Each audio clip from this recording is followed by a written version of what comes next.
All right, Pedro from A&P-REACTS. I'm here with Andy Gillion. How are you doing today? I'm very well, Pedro. It's great to be back with you, having a little chat. Always fun.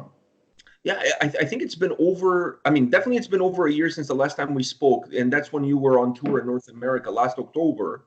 So it's definitely been a year. But since we sat across from each other on the computer, it's been over a year. Wow. Well, you don't write, you don't call. What's going on, man? I know. I ghosted you for like a year. Didn't you block me at one point? Well, sometimes you have to do what you have to do. They don't. Drastic times call for drastic measures. Yeah, got you. I think it was during the Euro Cup because of all of your go England stuff. It was it got a bit feral at times. I'm sorry about that. Yeah, you just need to stay in your lane. Yeah, got it. All right. So I'm here today to talk to you really about your solo release, Neverafter, coming out in November. Well, coming out in a couple of weeks, really. It's just really around the corner. Self-release. Let's start with perhaps the more basic question, which is, how long have you been working on this album? Well, I've been telling everyone it's been 3 years, but actually it's been a lot longer than that. It certainly feels like it's been my whole life that I've been working towards it. And like I said, there's a song that I wrote when I was about 18 years old that's ended up making it on the album. So it's hard to say how long it's been in the works. It's probably been in the back of my mind to do it since 2005. I just have been too busy with other projects.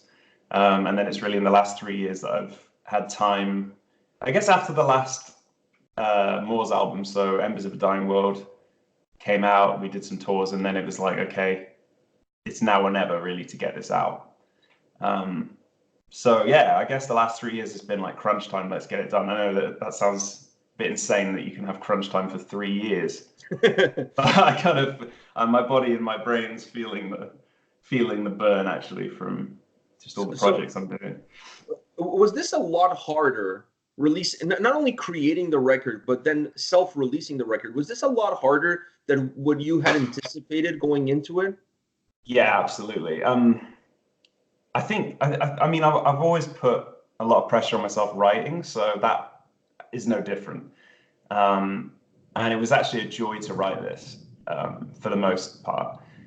But all the background stuff that the record label usually handles, yeah, that was a big slap in the face of like a bit of a wake-up call to like, how much work goes into it as one person.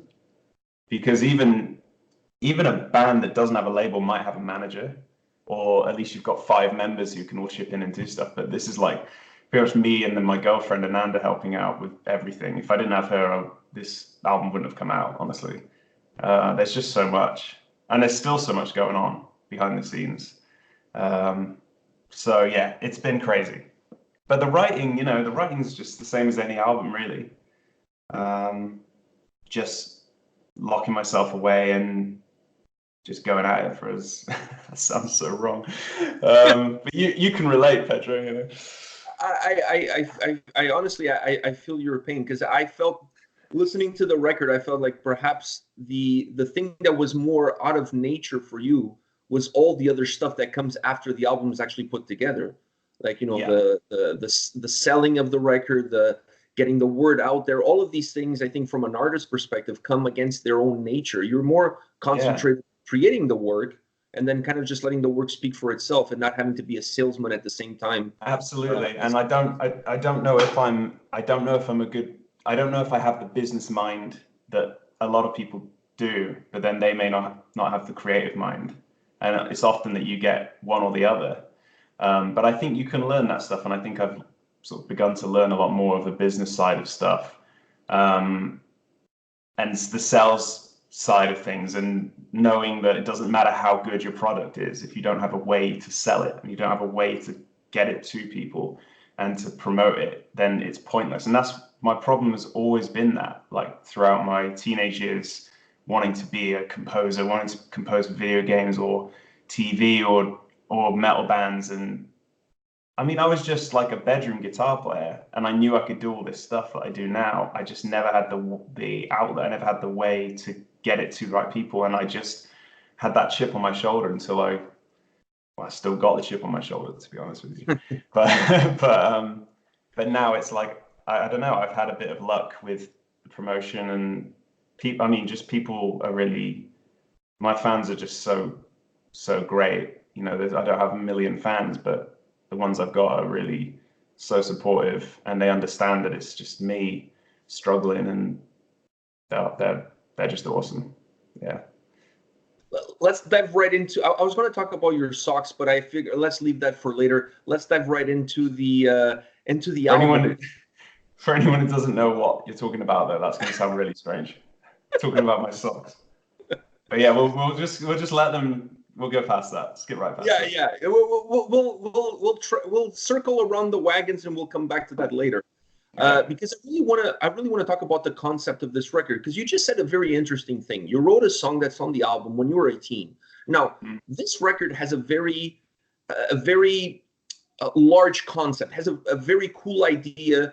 For those that don't know, for those that haven't seen my album review or haven't checked, you put together a great concept for this record. So you have a girl who lost her mother, has the music box that she had was the only thing that she had that was belonged to the mother, but that it was something that reminded her of that. Now the music box stopped working the moment the mother passed away, and I'm kind of going a little bit fast here, but that's the overall concept. And then she goes into this dream state where she's looking for that sound, because that sound will not only bring her happiness, will bring her closure. Now going back to what you said earlier, you wrote a song when you were 18. So how do you have this concept and then manage to fit a song that you wrote when you were 18 into that concept? So did you have the concept in mind when you start to work on the record, or did the concept come to you as you start to put songs together? I guess that's the best way for me to get. I get you. It's kind of interesting.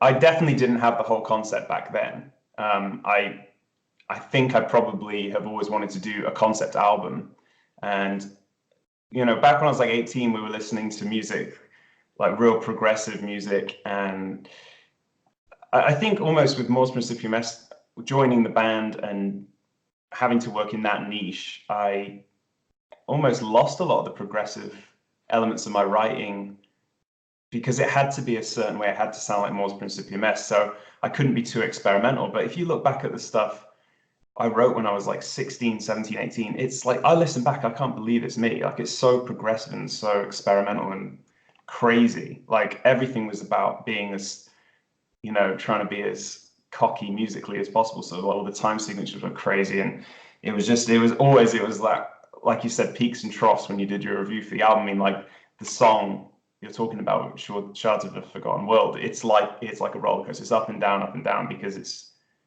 it's offensively diverse. But how that fits into the concept now, well, I guess I always had in mind I wanted a concept, and it would be maybe something to do with the dream world, because that just opens up the game to do whatever you want, because you just go, oh, well, it's a dream world, so now we can have some jazz interlude and it's fine, you get away with it. But if you were writing for, like, I don't know, a concept about World War II, you probably wouldn't bust out into a, you know, I don't know, some cheeky, not that I've done much jazz on the album, but I just mean that there were no boundaries, right? Because it's a dream world. And of course, that song the song was actually originally called Shards of Narsil, which is a Lord of the Rings reference. And it didn't have the same storyline necessarily, but it had all the elements that would fit that song straight onto this album somewhere. So I just had to tie it in with the story in the right place. And that song was always my flagship song as a bedroom guitarist. That was like my crowning achievement for myself. So it was like, that has to be on this album somehow. I don't know how I'm going to do it, but it's going to be on there. And it just worked. Yeah. That takes me to the next point, which is you perhaps people who know you better from your work with Mors Principium Est would perhaps expect a lot more melodic death metal sound, and not as experimental, as you said, as progressive, even symphonic within this record. I felt that the fact that you used different genres within the music, it really allowed that sound to expand and not have any borders on how you wanted the music to be. Was that your main goal? Yeah, use the concept and then expand on your sound, not have any sort of limitations to what the songs, in what direction the songs could go in. Yeah, absolutely. It was never to do with genre. It was never about, can I write a Melodeath album again? This was about me putting my stamp on who I am as a musician. So it was about me going, all right, this is, I'm 31 now, so 31 years of everything I've taken in through my ears, and then coming out in the way that I, basically through my funnel and out everything that I loved of every piece of music from every genre, bar probably Michael Jackson and things like that. Probably not so much of that stuff, although actually Michael Jackson was a good storyteller, so with his music. So it's just so much inspiration. If you think about all the stuff you've listened to throughout your life, why would you want to write as a composer just one genre all the time? I don't have that genre bias that most people have. I'm not in the camp that you shouldn't have clean singing on metal records. I'm not in the camp that everything has to be super brutal, and I'm much more melodic. I'm much more like about the beauty of music, actually. So while the album definitely has its moments of being, fast and brutal and heavy, it's so much fun to just go from 0 to 100 and back and forth and take people on an adventure rather than just an album that's 100 miles a minute constantly. Do you find that it's easier to tell the story this way because it gives you a lot more freedom in terms of the ups and downs that you can create within the structures of the tracks? Yeah, it does, and it works both ways because the story ended up influencing the music a great deal. So whenever I was out of ideas, as I would be, say, with the Mors Principium Est album, I would suddenly think, well, where's the girl in the story now? Where is Aria? What is she doing? What's going on in her mind? And where can I take this story? So then, I don't know, the music affected the story affected the music, and then it was like a perpetual creative boost for everything I did. And it's an amazing way to work, because I don't like to write riff, and then put something together and go, that's a song. It doesn't have any direction. Even melody, even take it as small as a melody that's like 2 bars long. I never write just because, that's in the scale of this, C sharp minor, double harmonic minor scale. Great, it's all in place. That's not how I write. I always just write from the heart. So, gone off on a tangent, Pedro. I'm sorry. I feel like you're no. It's really interesting to hear you talk about it because for somebody like me who's heard the record, I've heard the product of what you're saying, so I can really relate to that. The album felt organic from that perspective. It felt to me that it was you had a story, and because the story is in a world that has no boundaries, therefore the sound is going to have absolutely no boundaries whatsoever. Yeah. So you could have a song that starts off symphonic, then it has some melodic death metal components in the middle, and then it finishes off proggy, and that's perfectly acceptable because of the overall concept of the record. Yeah, and I guess what I was getting at was everything has a purpose. So I like to write for the purpose of the song. So what I've started to do with the Mors albums is write songs that have themes, because I don't like to just write riff. I like to have a song that has a theme and ties of songs, so that you hear that start of that song and you go, I recognize that song, and you hear the middle and the end and it all ties up in a really nice package, and that's that song. Because I think there's so many metal albums where it's just one long line of riffs and you're just like, I mean, it's a great album, but I don't know whether that was track 2 or 7. I don't know. So I found that lately with writing for Mors, I was like, okay, every song should have its own voice and its own theme and style in a way, and its own story musically, kind of, forgetting lyrics for now. And then I take that, expand that, and I'm like, okay, well, what if I had an entire album that had a purpose and a meaning? So I'm always aiming, you've always got a game plan almost. You've got an end game and you've got some kind of start, and then you fill it up. And it just gives the music more meaning, I think, more emotion, more purpose. And it's easier to write that way. because you're not just like, oh, what do I do now? You're like, actually, I need some fucking kick-ass section where she's being chased through a forest, and then I need some section where she's, you know, crying for some reason. Yeah.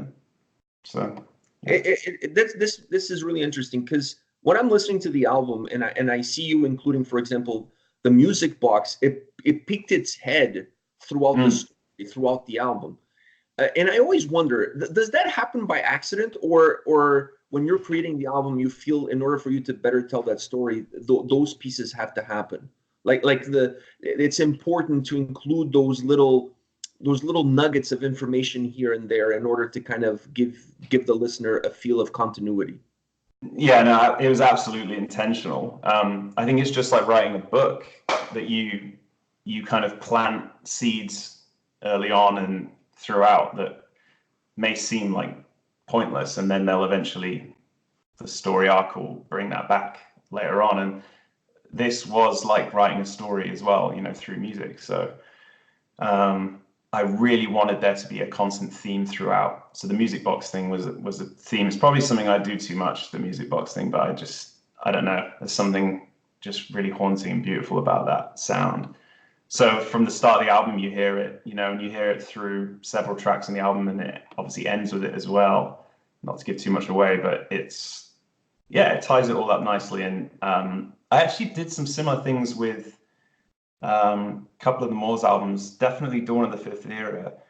It's very subtle. Only a few people have mentioned it to me that they've spotted it. But that album, every now and then, there's a recurring melody that I kind of planted in there in different songs. I think there's like 3 or 4 different times in the album where it comes in, and it's played like I've stretched the melody out so that you wouldn't really notice, but I think subconsciously you might. So that album really does sound like a full piece as well, I think. So I try to do little things like that, and I'm not too worried if people don't notice, because I think it's just a little hidden gem for those who do, you know.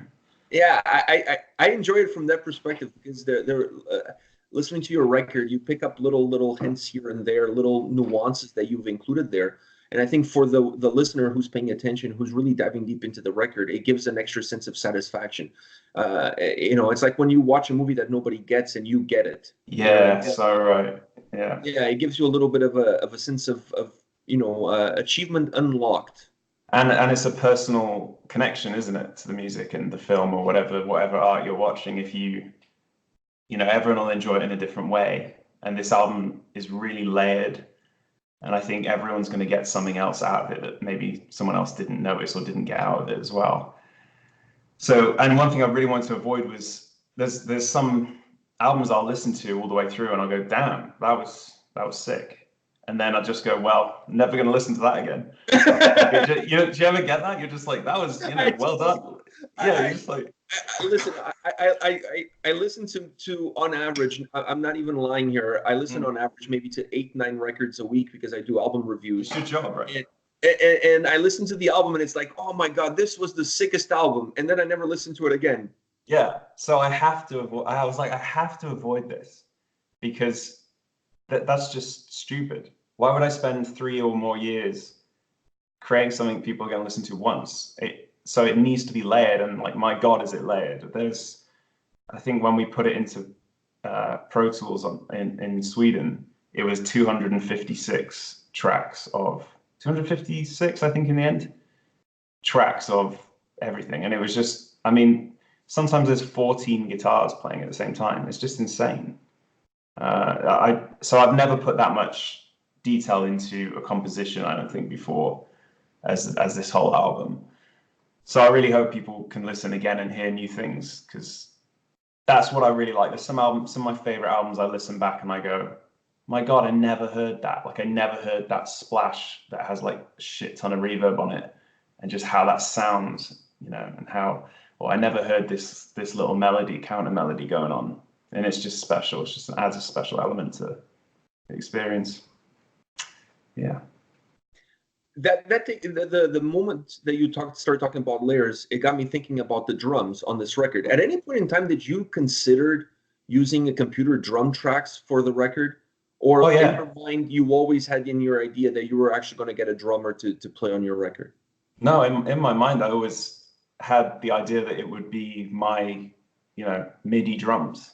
Honestly, seriously, like, yeah, that's how I write demos. So the process for me when I write music, when I write metal music, is I'll write the drums and I'll have them programmed, and then and it was like completely by chance that Samus, 66 Samus, incredible drummer, I just bumped into him at the NAMM guitar convention in LA, and he was like, "Oh yeah, sick band. I love your band." I'm like, "I love your drumming videos where you play with dildos. That's phenomenal. Well done." And there's some kind of bond. And then because he liked the band, I was like, "Well, if he likes my band, maybe he'll drum on my album." And I was like, I think he just done the drums for Devin Townsend's last album. So yeah, I was like, this guy's the shit. Like, I need to get this guy on my album if I can. And he was just like, "Yeah, fine, I'll do it." And we hooked up. But before, every track had very specific drum beats that I'd written myself. So everything was programmed and ready to go.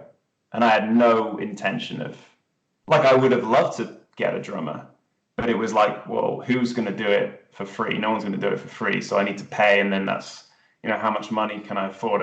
I'm a one-man band. Literally, I don't have any funding for this. I mean, literally everything came out of my pocket. Hold on. Are you telling me that you didn't pay the guy?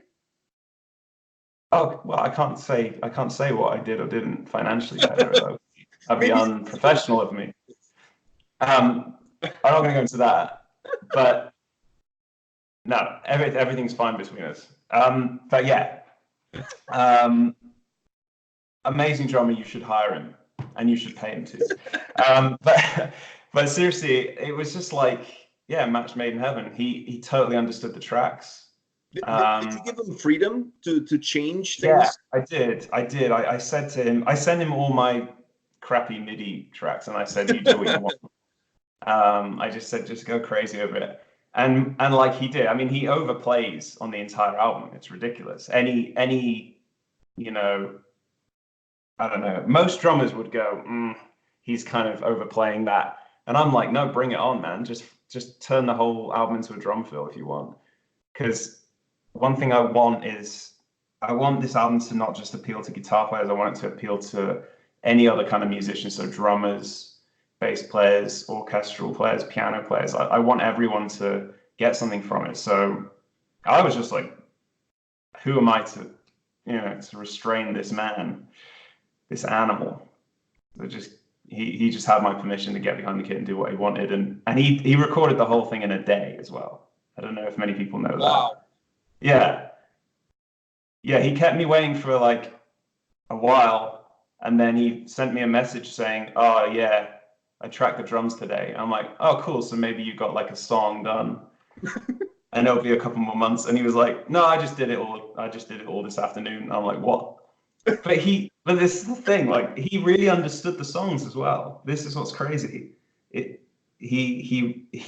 really listened to my versions and then kind of did his own take on everything, and it's phenomenal, absolutely phenomenal. Probably the best drumming I've honestly ever heard.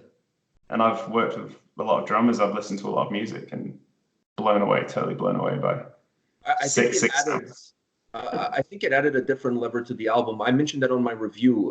It really sets the album apart.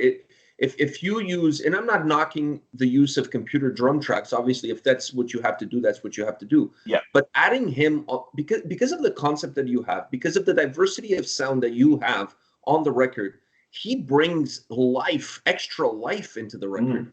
It's absolutely phenomenal. His work on the album is absolutely phenomenal. It is incredible, and it's just another reason for people to listen to it. Is just for the drums. It's on their own. I mean, you're right. I think there's a lot of negativity surrounding programmed drums. I personally, I don't have a big problem with it. I really wanted real drums for this album, but it's like, well, where's the money coming from? How am I gonna, I can't pay for a whole orchestra. That has to be VST instruments. I mean, let's not beat around the bush. There's not 140 violinists in my closet ready to go at any one time. So certain things have to be programmed. In the end, I was just lucky to work with Samus, and the difference when I listen back to my demos versus the end result is insane, as you say. It really adds something. I mean, he just completely, it was just the icing on the cake for the album to have him on there. So, yeah. Now, definitely. the other big question that I'm sure is on everybody's mind about this record is, what did you use to blackmail Jeff Loomis to get him on one of the tracks? Oh dear. Again, Pedro, I can't go into this. Well, I have some legal stuff going on there with Jeff following this. I can't speak about what I had to do to get him on here. But yeah, actually, Jeff actually said yes first, and then he had to turn it down. You'll see this on the studio diary. I had this meltdown where, because I've met Jeff a few times. I've bumped into him backstage at a few festivals where we've crossed paths, bumped into him at NAMM. I toured with Elisa, so there was some connection there. When she was in the Agonist, we toured together with Moors for I lived on a bus for 3 weeks with Elisa, and so there was some kind of common ground, and I got talking to him and mentioned it, and he said yeah, and he listened to the track and he loved the music, and he was like, yeah, I'll definitely do a solo for you. So I was just like, whoa, this is insane. More so that forgetting my childhood dreams of Jeff, like working with Jeff Loomis, it was also like, well, this is like an independent album that hasn't got heaps of promotion, like none. I mean, I'm the only person pushing this. So it meant a lot for my album to have a big name like that on there. And then there was the meltdown where he went on tour and was like, I've just run out of time, I can't do it, I'm sorry. And then I think there were a few weeks went by where I was really upset, that not at him, but just with the situation because of what almost happened, And then he came round and was just like, actually, I've got time. And I was like, oh my God. He even had time to record the video. Yep. Top man. Wow. Yeah. Yeah, it was. I can understand. I can only imagine the excitement of getting a yes to the pitfall of getting a no. To then with a yes, You'll see it in the video, the behind the scenes. It's kind of part 2 is coming soon. It was literally like, if I think back to when I was 15 listening to Nevermore and Jeff Loomis and stuff, thinking to now that he's on my album, it's just incredible. Absolutely mind-blowing. It's impossible to fathom, really. So I'm extremely lucky. Well, I know how you feel because I feel the same way. Because listening to more Principum S albums and now getting a chance to sit here and talk to you, you're like my Jeff Loomis. Oh, brilliant. Well, on that note, let's move on. I want to ask you a question about the production, the mixing, the mastering. Thomas Pleck worked on it. Now, did he do the bulk of the work, or did you guys kind of like co-worked together when it came to putting the whole record as one piece? Well, so basically I recorded all the guitars myself in where I'm sat right now on my PC. So we DI'd the guitars. I sent them to him and he reamped them. Got an amazing killer tone. Then I think I sent him the program drums actually. And then I said to him, dude, can you wait like a little bit longer? Because there's a chance I might be getting a real drummer on this. Is it too late? And he was like, well, I have just found all the sounds for your album, like the kick, the snare, everything, and made them all sound amazing and realistic. But yeah, sure, we can scrap all that. And he was really good about it, because he understood that the project would be so much better with a real drummer. So he was just like, yeah, just go for it, man. There's still time. And he was working, when I first contacted him, he was working on soil work. So he ran out of time to do anything for my album. And I think a year went by that I was then trying to get the drums all together and everything. Sent him the guitars, sent him the real drums from Samus, and sent him all my orchestra stuff, which was more or less sounding good anyway, but he just had to add a little bit of whatever Pleck adds to things. I don't know what that man does, but he's a genius. Yeah. So sent everything that over to him, and then I flew over to Sweden, and I literally had like less than 24 hours at the studio because it was like I had a gig in Germany before, then I managed to make it work that I quickly saw him for 24 hours, and it was madness. And again, you'll see that I filmed everything, but he mixed and mastered it. I didn't do much mixing, that's for sure. So the big sound that you hear is all Plek. I mean, the guy is just a genius. Yeah.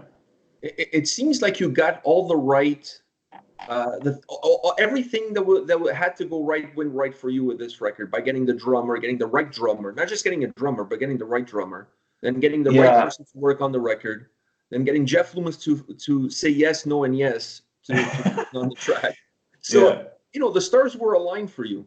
Yeah, the stars did align, but let's not forget there were like many meteorites knocking me down as well. Like you guys haven't seen the shitstorm that was going on behind the scenes. I mean, even now, I'm gonna just say that I'm waiting for my actual physical CDs to be printed still, and the company has just dropped the bombshell that their gloss machine has broken. So I'm now like panicking about getting the albums out in time. So there's like always stuff going on. And actually, I'll give you a bit more insight into what happened. So on that same trip to Sweden, I filmed a music video in England for, I don't think I'm supposed to say which track that's for yet. So that was almost. I'm assuming it's not for the single that came out for Skyless. Well, it's not. Yeah, it's not for Skyless. So basically, I was. The reason Skyless got released first was because the girl who's supposed to play Aria in the video that I filmed in England dropped out last minute. So we had this whole idea, this grand video planned where we've got this narrative and we've got me and, in the forest playing, and everything looks incredible. And it was set to be the big thing. October 1st, we're going to release this video. Everyone's going to love it. It's going to be a big thing. And then that all went to shit. And it's not completely gone to shit. We're still working on it, and it's going to be incredible. But it was like, what do I do now? So I was like, well, it's all right. Maybe the video will be ready by December, and then I can release the album in December. And then someone said to me, well, Andy, you really don't want to release an album in December because all the magazines and everything close up shop for Christmas and stuff, and nobody's going to bother to promote your album at the end of the year. Yeah. So you're back. Yeah, right. So I was like, well, what's the other option? And I was like, well, you're just going to have to release it probably January, February. And I went, no, I can't do this. I've been teasing the album for 3 years. I mean, it's ridiculous that people have been waiting for so long. I have to get this out for me as much as anyone else. And I said, I'll throw another video together. And that Skyless video just got thrown. It was a mad dash to find a grand piano. It's a mad dash to find, to work out if Samus could be in it and Jeff to be in it. And then it just cobbled together. And I was like, you know what, this is it. And actually, I think that ended up being the right move because it's taken off. People seem to really like the video. And we've still got this amazing video that we're still working on in the background for the next single, which is hopefully shortly after the release of the album on the 15th of November. It'll blow people away as well. I hope it should do. Yeah, I'm excited to see what this video is going to bring. That's for sure. When you guys finalize the record, at any point in time, once everything was finished, the work is done, the record is completed. At any point in time, did you think, let me shop this around with a few labels and see what I can get? Or you're like, no, I'm just going to stay true to my path and self-release this. Yeah, I questioned it many times during the process, but I can't go too much into the whole label thing and my feelings on it. I think it's a pretty old way for things to be done these days, honestly.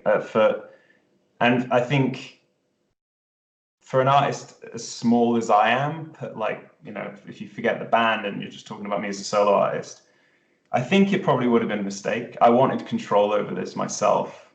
I felt it was just like, it would be like handing over my newborn child to some random person, you know, to when I really wanted to do all this myself. I really wanted to have the control to push this out and promote this and present this in the way I wanted to and the way it should have been done, you know. And I think without shitting on record labels, it's these days I think something needs to change. I think there needs to be a new way. I think most people would agree with that it's such an old method of borrowing money from a label to then have to pay back over album sales and, you know, the small percentages of album sales that you get. And it's just bleak, honestly, for a musician these days to make money.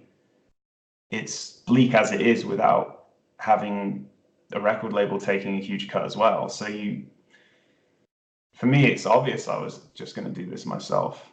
And I think in the long run, as a soloist, I don't want to shoot myself in the foot, but I think as a soloist going forward, it's going to be all about trying to streamline the way I write and record and release music so that I can do it every year and release something as often as possible, instead of having this big 3-year wait every album and then really getting nothing from it myself, you know, financially.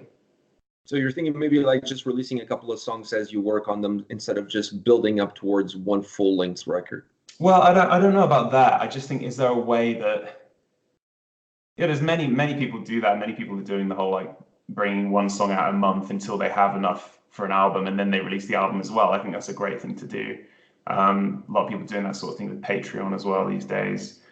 Some people are just doing EPs. A lot of guys are saying the album thing is done. Forget it, just do an EP. I don't agree with that. I think certainly with my solo album, it had to be a full-length album. That was the whole point of it, and I'm super proud of that. So I don't know about doing just EPs going forward. But what you end up doing is releasing more and more often, because it can be very daunting to do a full-length album, obviously. And in the end, it's like a big wait for some big thing, and in the end, could you have just done a 7-track EP once a year instead of, you know, it's just, yeah, many ways to look at it, Pedro. Many ways to skin the cat. Yes. I have a couple more questions for you. First of all, I want to thank you for your time. So I'm trying to make it as concise as possible, but I have to ask you this.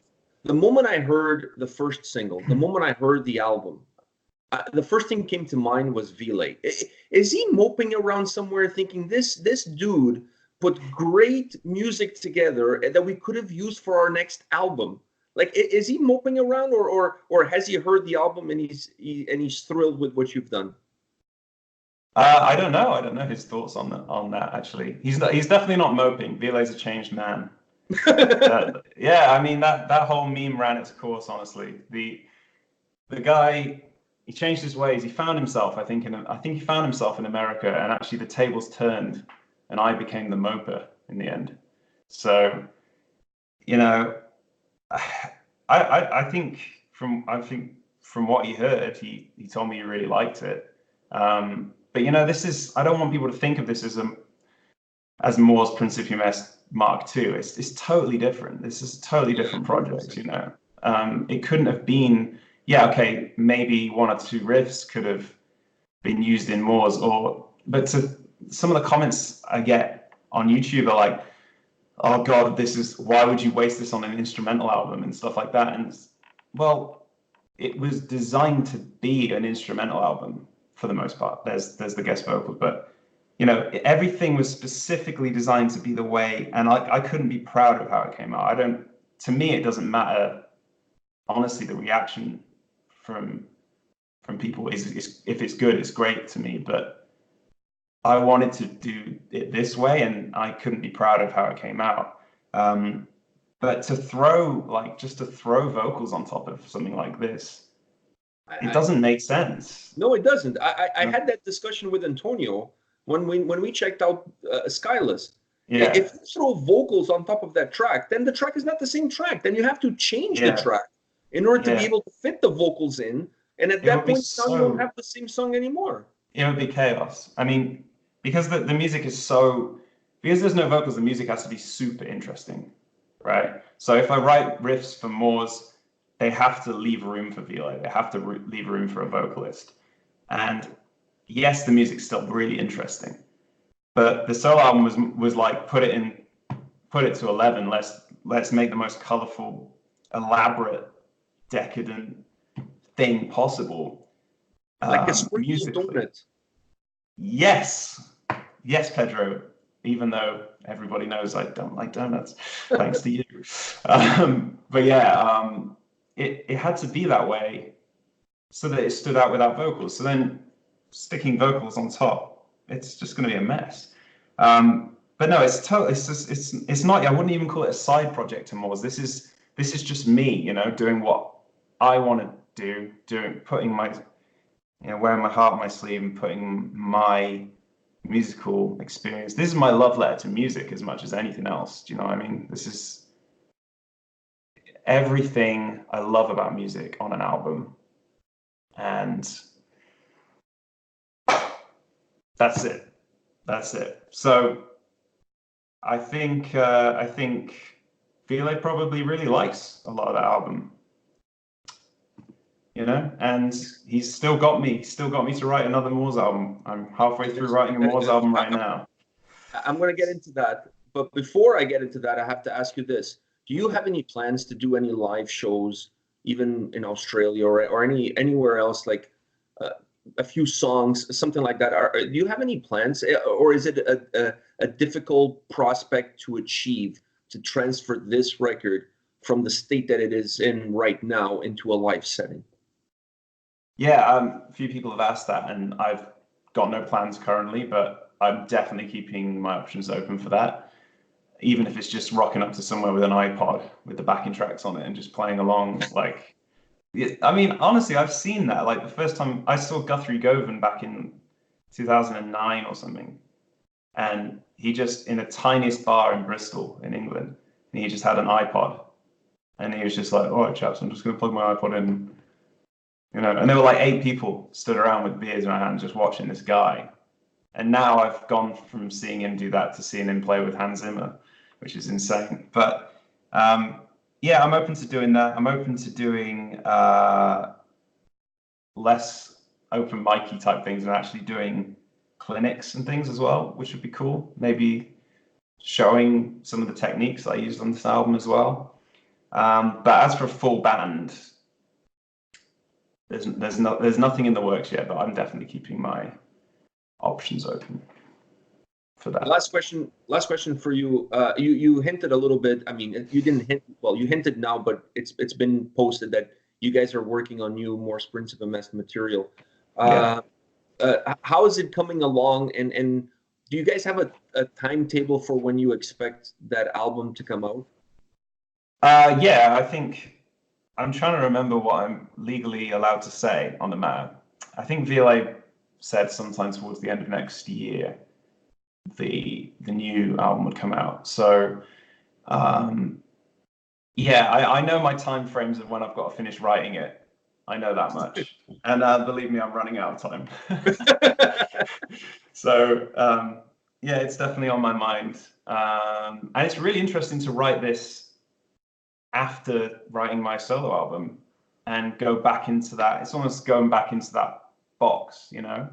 I don't want to say it's like a box of limitation, but no, it's not a negative limitation. It's more like it's just more focus on a certain style, and sometimes limitation breeds creativity. So I feel some of the songs I've got together already are fantastic, and I really think we've got at least a few really great tracks so far that I'm bringing in some of the orchestral stuff as well.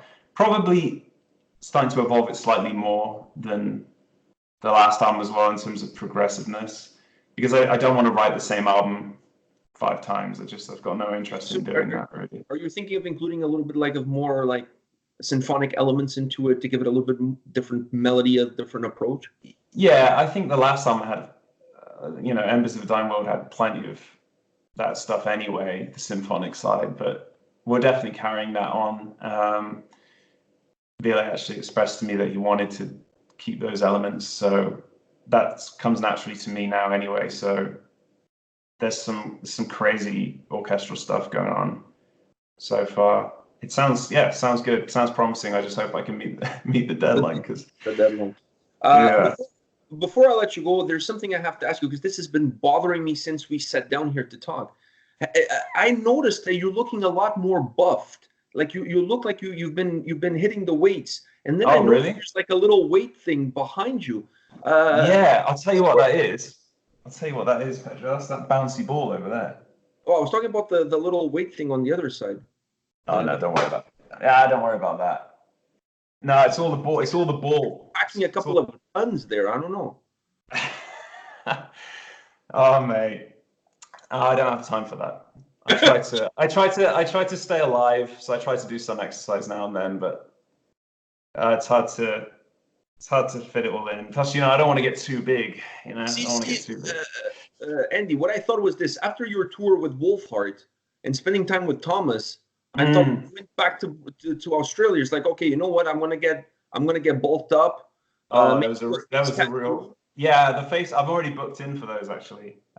Perfect. Yeah, it's gonna get a big cock on my cheek. And shave your head.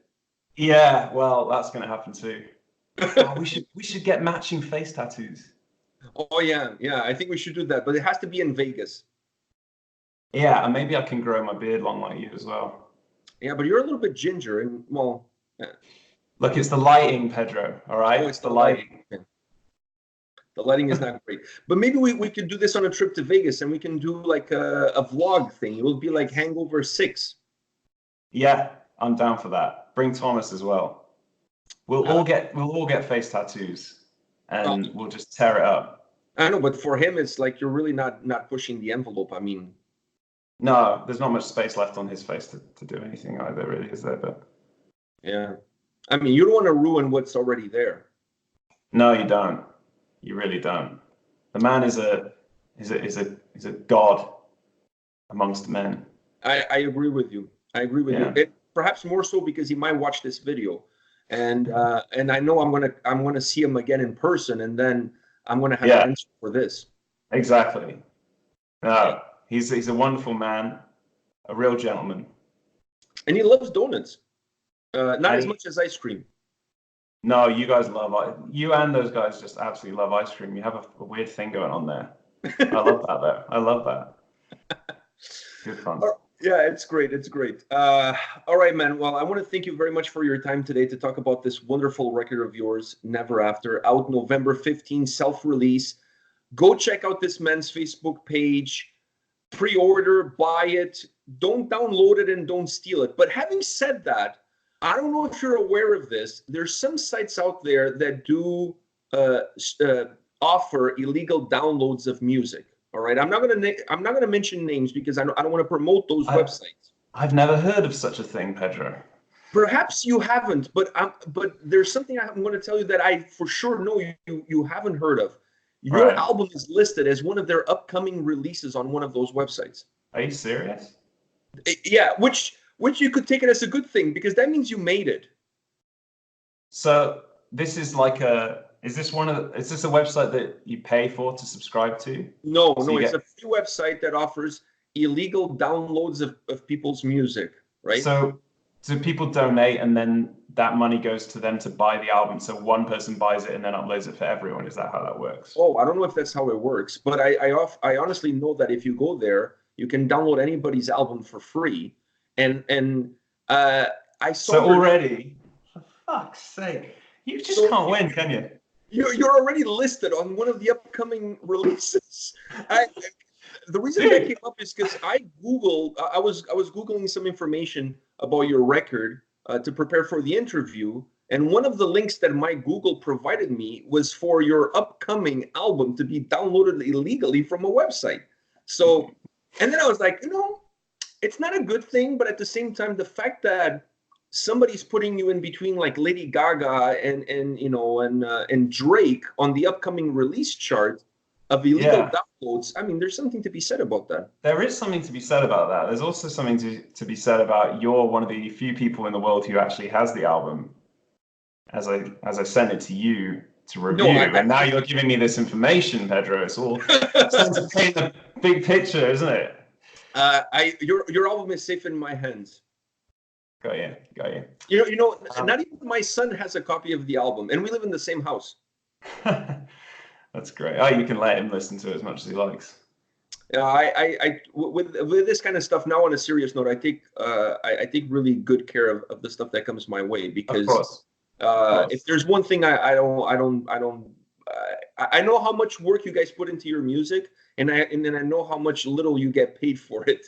So I take this sort of stuff extremely serious, and my son actually ends up downloading the albums that I get anyways.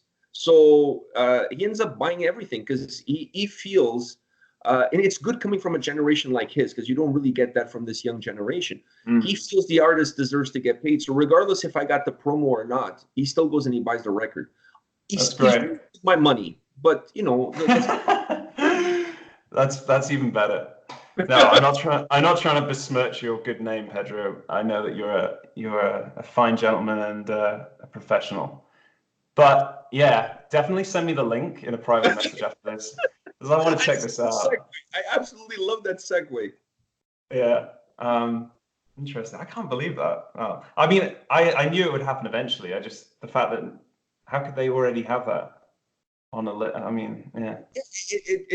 I honestly, it came up on my search as I was looking for stuff, and I was like, I clicked on it, and I'm like, wow. I was shocked, but I'll Google again. I'll try to get the link for you, and I'll send it to you so you can check it out for yourself. You know who did it? Jeff Loomis. I think it was Jeff. Yeah, I'm pointing the finger right at Jeff. I'm gonna have a word with him. I was gonna go with your buddy drummer there, since you didn't pay him for the work on the album.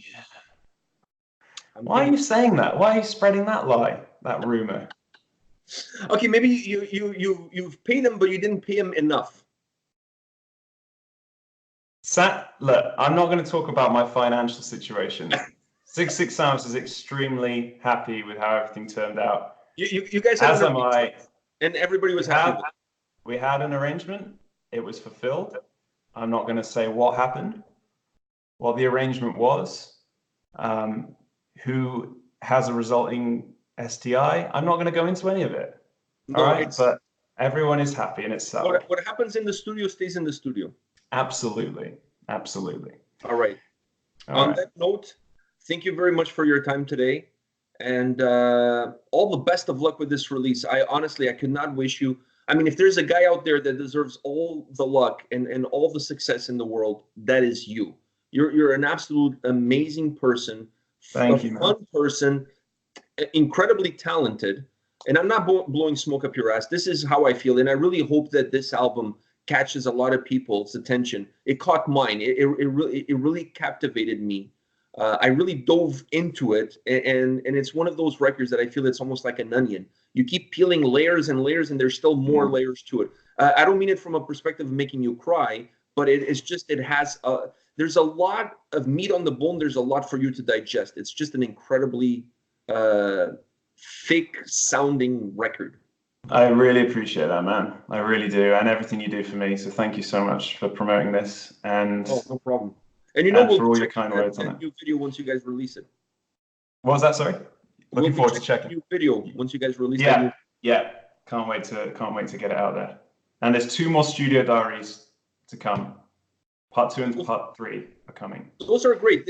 You perhaps should have used those as part of your selling package, including like on the people who pre-ordered. You mean? No, I think everyone should get to see the behind-the-scenes stuff. For now, I think it's a good promotional tool. Yeah, that's true too. Yeah, gives you something to put out there and to entice people to order the record. Yeah, I mean, I don't know what I'm doing marketing-wise. I'm just winging it, mate. You know that. We'll see what happens. Let's see what happens. You know what? Like I said, I think you'll be fine. This album is absolutely phenomenal. And once again, thank you for your time today. I really appreciate it. All Thanks, the man. best. And I'll be sending you that link so you can download your own album immediately. Yeah, I can't wait to hear it. Oh, fantastic. Cheers, Pedro. Love you, man. All right, man. Take care. Catch you later.